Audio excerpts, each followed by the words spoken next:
កំហឹងអន្តរជាតិបានកើតឡើងភ្លាមៗបន្ទាប់ពីថៃបានបើកប្រតិបត្តិការទម្លាក់គ្រាប់បែកមកលើកម្ពុជាបានរុញច្រានឲ្យអង្គការសហប្រជាជាតិថ្កោលទោសថៃយ៉ាងដាច់អហង្ការតាមរយៈលោក Volker Turk ឧត្តមស្នងការសិទ្ធិមនុស្សអង្គការសហប្រជាជាតិបានចេញសេចក្តីព្រមានយ៉ាងម៉ឺងម៉ាត់មួយកាលពីថ្ងៃប្រហ័សទី18ធ្នូ2025ជំវិញការកើនឡើងនៃអធិបតេយ្យរវាងប្រទេសថៃនិងកម្ពុជាខណៈដែលការវាយប្រហារតាមដែនអាកាសនៅតែបន្តដោយបានទម្លាក់គ្រាប់បែកទៅលើមជ្ឈមណ្ឌលកាស៊ីណូដ៏សំខាន់មួយនៅក្នុងទីក្រុងប៉ោយប៉ែតព្រមទាំងបណ្ដាលឲ្យមានចំនួនអ្នកស្លាប់បានកើនឡើងនៅក្នុងការប្រយុទ្ធគ្នាដែលឥឡូវនេះបានធ្វើឲ្យមនុស្សជាង 750,000 នាក់ត្រូវបានផ្លាស់ទីលំនៅផ្អែកតាមការដកស្រង់ចេញពីគេហទំព័រ New UN ដែលបានចេញផ្សាយកាលពីថ្ងៃទី18ធ្នូបានរៀបរាប់ថាលោកថូកបាននិយាយនៅក្នុងសេចក្តីថ្លែងការណ៍មួយថាខ្ញុំមានការព្រួយបារម្ភចំពោះរបាយការណ៍ថាតំបន់ជុំវិញនោះនិងតំបន់វប្បធម៌កំពុងត្រូវបានវាយប្រហារដោយយន្តហោះចម្បាំងយន្តហោះគ្មានមនុស្សបើកនិងកាំភ្លើងធំបន្ថែមពីនេះលោកថូកបានរំលឹកដល់ប្រទេសទាំងពីរអំពីកាតព្វកិច្ចរបស់ពួកគេក្រុមអនុសញ្ញាអូតាវ៉ាដែលហាមឃាត់មានប្រឆាំងមនុស្សហើយបានជំរុញឲ្យពួកគេវិលត្រឡប់មករកការសន្ទនាឡើងវិញដោយសង្កត់ធ្ងន់ថាប្រទេសថៃនិងកម្ពុជាបានកសាងមូលដ្ឋានគ្រឹះដ៏រឹងមាំនៃកិច្ចសហប្រតិបត្តិការអស់រយៈពេលជាច្រើនឆ្នាំដែលមានឫសគល់នៅក្នុងប្រវត្តិសាស្ត្រនិងតម្លៃរួមគ្នាដំណើរគ្នានេះផងដែរព្រឹត្តិការណ៍ដែលជាសញ្ញាព្រមានផ្នែកការទូតដ៏ធ្ងន់ធ្ងរក៏បានកើតឡើងមិនបានប៉ុន្មានម៉ោងស្រួលបួលផងបន្ទាប់ពីបេសកជនពិសេសរបស់ប្រទេសចិនគឺលោកចេងជីជុនបានបញ្ចប់ជំនួបជាមួយមន្ត្រីជាន់ខ្ពស់របស់ថៃនៅក្នុងទីក្រុងបាងកកដោយក្នុងនោះលោកបានជំរុញឲ្យថៃបានប្រើប្រាស់ភាពអត់ធ្មត់កម្រិតខ្ពស់និងជៀសវាងការប្រើប្រាស់អាវុធអាកាសធ្ងន់ធ្ងរ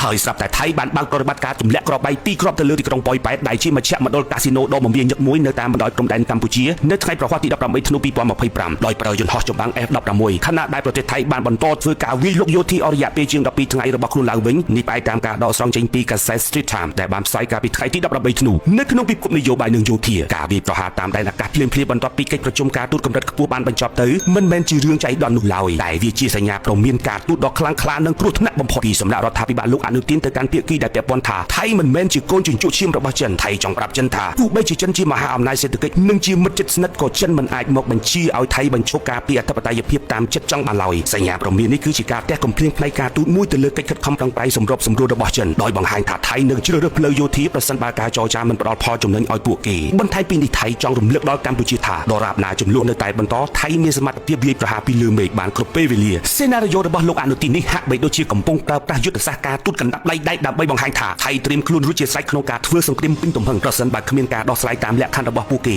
ដោយក្នុងនោះថៃចង់ឲ្យពិភពលោកមើលឃើញថាគេមានសេរីភាពក្នុងការសម្រេចចិត្តមិនចំណោះឲ្យមហាអំណាចណាមួយឡើយព្រមទាំងចិននិងសហរដ្ឋអាមេរិកដោយឡែកក្រសួងការពារជាតិកម្ពុជាបាននិយាយថាការវាយប្រហារនេះបានវាយប្រហារទីក្រុងប៉ោយប៉ែតក្នុងខេត្តបន្ទាយមានជ័យនៅវេលាម៉ោងប្រមាណ11ព្រឹកម៉ោងនៅក្នុងស្រុកដោយបានបំផ្លាញអគារជាង6ដែលជាកាស៊ីណូនិងសណ្ឋាគារគិតចាប់តាំងពីការប្រយុទ្ធគ្នាបានផ្ទុះឡើងវិញនៅថ្ងៃទី7ធ្នូមកគួររំលឹកផងដែរថានៅថ្ងៃប្រហ័សទី18ធ្នូ2025ប្រទេសចិនបានបញ្ជូនបេសកជនពិសេសរបស់ខ្លួនសម្រាប់កិច្ចការអាស៊ីទៅកាន់ប្រទេសទាំងពីរសម្រាប់ការទូតពិសេសដែលមានគោលបំណងកាត់បន្ថយភាពតានតឹងនេះទោះបីជាយ៉ាងណាការទម្លាក់គ្រាប់បែកនៅថ្ងៃទី18ធ្នូគឺជាភាសាយោធាដែលត្រូវជំនួសភាសាការទូតដោយថៃបានបង្ហាញថាថៃបានសម្រេចចិត្តដើរចេញពីតុចរចាមួយជំហានទៀតហើយ